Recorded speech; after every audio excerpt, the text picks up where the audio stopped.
പിന്നെ കോൺവെക്കേഷൻ്റെ ഒരു വിശേഷങ്ങളൊക്കെ കാണാം. നമ്മൾ ഫ്ലവർ ഗേൾസിനെല്ലാം റെഡിയാക്കി വിട്ടിട്ട് നമ്മൾ ഇനി നേരെ കോളേജിലേക്ക് പോവാണ്. കുറച്ച് കഴിഞ്ഞപ്പം നമ്മൾ ഡ്രസ്സ് ഇതാ ആദ്യം അബിയും കൂടെയൊക്കെ പിടിച്ചുകൊണ്ട് വരുന്നുണ്ട്.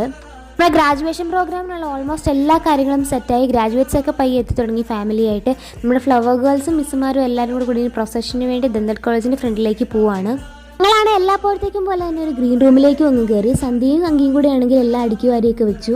ഇപ്പം ഞങ്ങളുടെ കോളേജിൽ നടക്കുന്നത് 3ാമത്തെ ഗ്രാജുവേഷൻ സെറമണിയാണ്. അതായത് ഞങ്ങളുടെ സൂപ്പർ സീനിയേഴ്സിൻ്റെ. ഇന്ന് നമുക്ക് വരാൻ പോകുന്നത് നമ്മുടെ സീനിയേഴ്സിൻ്റെയാണ്. ഒരു മാർച്ച് ഏപ്രിലൊക്കെ ആവുന്ന സമയത്ത് ആ കോൺവെക്കേഷൻ എത്തും. വെളിയിലാണെങ്കിൽ നല്ല മഴയായിരുന്നു. മഴയാണെങ്കിൽ എന്തോ വാശിക്ക് പെയ്യുന്ന പോലെയായിരുന്നു. അതുമാതിരി മഴയായിരുന്നു. പിന്നെ ഞങ്ങൾ പയ്യെ മേക്കപ്പിലേക്കൊക്കെ കടന്നു. പിന്നെ പ്രൊസഷനും കാര്യങ്ങളൊക്കെ താഴെ നടക്കുന്നുണ്ട്.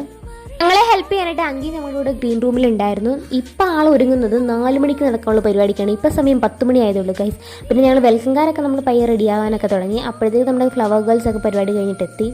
വെൽക്കത്തിൻ്റെ ഫുൾ കോസ്റ്റ്യൂം ഇതാണ്. നമ്മുടെ ഓർണമെൻറ്റ്സ് ഒക്കെ എനിക്ക് ഇത്തവണത്തെ ഭയങ്കര ഇഷ്ടപ്പെട്ടു. അപ്പോഴത്തേക്ക് നമ്മുടെ ക്ലാസ് പ്രോഗ്രാമിൻ്റെ മേക്കപ്പ് എന്താ ഒരു സൈഡിൽ നല്ല രീതിയിൽ നടക്കുന്നുണ്ട്. നമ്മുടെ കൂടെ നമ്മുടെ ജൂനിയേഴ്സ് പിള്ളേരും ഉണ്ടായിരുന്നു മേക്കപ്പിന്. ഇതൊക്കെ കഴിഞ്ഞ് നമ്മൾ ലാസ്റ്റായിട്ട് ജസ്റ്റ് കളിച്ചൊക്കെ നോക്കി. ഇതേ സമയം താഴെ നമ്മുടെ ഗ്രാജുവേഷൻ സെറമണി നടന്നുകൊണ്ടിരിക്കുകയാണ്. നല്ല മഴയുമാണ്. എന്തോ ടെക്നിക്കൽ ഇഷ്യൂസ് ഒക്കെ വന്നുകൊണ്ട് കുറച്ച് ലാഗൊക്കെ ഉണ്ടായിരുന്നു. എന്നാലും കുഴപ്പമില്ല. അത് കഴിഞ്ഞ് നമ്മൾ വെൽക്കം ഡാൻസിൻ്റെ സ്റ്റേജിൽ കയറാനായിട്ട് പോവാണ്. എൻ്റെ വെൽക്കം കഴിഞ്ഞത് എൻ്റെ സിംഗിൾ ഡാൻസ് ഉണ്ടായിരുന്നു. അപ്പോൾ അതിനുവേണ്ടി ഞാൻ റെഡിയായി വേഗം അത് സ്റ്റേജിൽ കയറി. അത് കഴിഞ്ഞപ്പോൾ നമ്മുടെ ഗ്രൂപ്പ് ഡാൻസ് ഉണ്ടായിരുന്നു.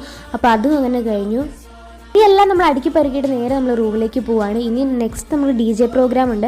പക്ഷേ അതിനുള്ള ആരോഗ്യം എനിക്കില്ല ഗൈസ്. നല്ല 3 പ്രോഗ്രാം അടുപ്പിച്ച് കയറിയോണ്ട് ഞാൻ നല്ല രീതിയിൽ ടയേർഡായി. ഇനി പോയി ഒന്ന് കുളിച്ചിട്ട് നേരെ ഇനി ഞാൻ കിടന്നുറങ്ങാനായിട്ട് പോവാണ്. എനിക്ക് ഇവിടെ നിന്ന് എല്ലാവരും DJക്ക് പോകാനായിട്ട് റെഡിയായി. ഇപ്പം ഞാൻ കുളിയൊക്കെ കഴിഞ്ഞിട്ട് ഇനി ഞാൻ ലൈവ് കാണാൻ ഓർത്തിരിക്കുകയാണ്. ഫുൾ പ്രോഗ്രാം ലൈവിലുള്ളതുകൊണ്ട് ഞാൻ ആരോടും വീഡിയോ എടുക്കണ്ടെന്ന് പറഞ്ഞായിരുന്നു. പക്ഷേ അതാകെപ്പാടെ പണിയായി ഗൈസ്. ലൈവിലാണെങ്കിൽ ഫുൾ സ്റ്റക്കും ബ്ലറുമാണ്. നമുക്ക് കണ്ടു കഴിഞ്ഞപ്പോൾ ആകെപ്പാടെ വിഷമമായി. ഒന്നും